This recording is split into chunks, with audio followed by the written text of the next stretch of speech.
Pushpa impossible की कहानी एक ऐसे पड़ाव पर आ पहुंची है जहां पर कादम्बरी एक्सपोज तो हो चुकी है, लेकिन पूरी तरह से नहीं। अभी कादम्बरी का मेन राज सबके सामने आना बाकी है, जो राज है तितली का। इस राज को कादम्बरी छुपाने का पूरा प्रयास कर रही है। जैसा कि लेटेस्ट एपिसोड में हम देख रहे हैं कि कादम्बरी और तितली का डीएनए टेस्ट होने वाला है। अब एक बात मैं आपको बता दूं कि उस डीएनए टेस्ट की वजह से तो कादम्बरी का राज नहीं खुलेगा। कादम्बरी और तितली का राज सबके सामने तो आएगा, लेकिन किसी और ही तरीके से। आखिर कैसे, इसी चीज को मैं आपको आज की इस वीडियो में बताने वाला हूं, तो वीडियो को एंड तक गौर से जरूर देखिएगा। सबसे पहले बात करते हैं कि आखिर डीएनए टेस्ट से कादम्बरी का राज क्यों नहीं खुलेगा। में से काफी सारे लोगों को यह सवाल होगा, क्योंकि भैया डीएनए टेस्ट तो दूध का दूध और पानी का पानी कर ही देगा। ये बात तो सही है, लेकिन हमें कादम्बरी को नहीं भूलना चाहिए। कादम्बरी जिसके हाथ बड़े बड़े लोगों के साथ मिले हुए हैं। रिसेंट में हमें देखा भी है कि कादम्बरी कुछ ना कुछ कांड तो करती ही रहती है। तो भैया कादम्बरी के लिए डीएनए टेस्ट की रिपोर्ट को बदलना कोई मुश्किल काम तो नहीं होने वाला है। कादम्बरी इतनी बेवकूफ तो है नहीं कि वह उसके और तितली का डीएनए टेस्ट इतनी आसानी से होने दे। कादम्बरी यहाँ पर कुछ ना कुछ तो ऐसा करेगी। हो सकता है कि कादम्बरी का और तितली का डीएनए टेस्ट होने ही ना दे, या फिर डीएनए टेस्ट हो भी जाता है, कादम्बरी डीएनए रिपोर्ट से छेड़छाड़ करे। मुझे 100% यही लगता है कि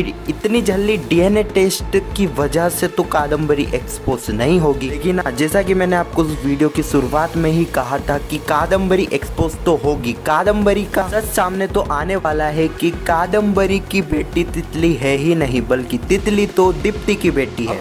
की कहानी के हिसाब से यहाँ पर कादम्बरी ने सारे ही रास्ते बंद कर दिए हैं, जिस रास्ते से कादम्बरी का यह राज खुल सकता था। यह राज रेखाबेन को पता था, जिसे कादम्बरी ने ठिकाने तो लगा दिया है। और दूसरी बार यह राज बारे में जुगल को पता चला था, और जैसा कि हमें पता है कि जुगल भी तो मुक्त हो चुकी है। यहाँ पर देखा जाए तो कादम्बरी ने एक भी रास्ता नहीं छोड़ा है जिस रास्ते से यह राज सबके सामने आ जाए। जुगल और रेखाबेन के अलावा इस राज के बारे में पता था डॉक्टर को। लेटेस्ट एपिसोड में जैसा कि हमने देखा कि कादम्बरी ने बताया कि उस डॉक्टर की मौत तो हो चुकी है। इससे एक बात तो यह तय हो जाती है कि कादम्बरी का राज सबूतों की वजह से ही खुलेगा। अब यहाँ पर हो सकता है कि कादम्बरी डीएनए रिपोर्ट को बदल देती है, तो हो सकता है कि बाद में प्रार्थना को यह पता चले कि कादम्बरी ने तो डीएनए रिपोर्ट से छेड़छाड़ करी थी, बाद में प्रार्थना के हाथ असली डीएनए रिपोर्ट लग जाए। ऐसा हो सकता है, या फिर ऐसा भी हो सकता है कि दूसरे सबूत या फिर सुरागों की वजह से कादम्बरी का यह राज सबके सामने आए। वो कुछ भी सकता है, लेकिन एक बात तो मैं आपको बता दूं, अभी तक की कहानी को देखकर मैं यह बता रहा हूं कि अभी तो कादम्बरी का राज नहीं खुलने वाला है। स्टोरी की एंडिंग में ही कादम्बरी का राज खुलेगा। मेरे को तो ऐसा ही लगता है। खैर, आपकी क्या राय है इस टॉपिक के ऊपर? अपनी राय नीचे कमेंट सेक्शन में जरूर बताना। पुष्पा इम्पॉसिबल के आने वाले एपिसोड की ऐसी वीडियो के लिए चैनल को सब्सक्राइब अवश्य करना। जब तक के लिए धन्यवाद।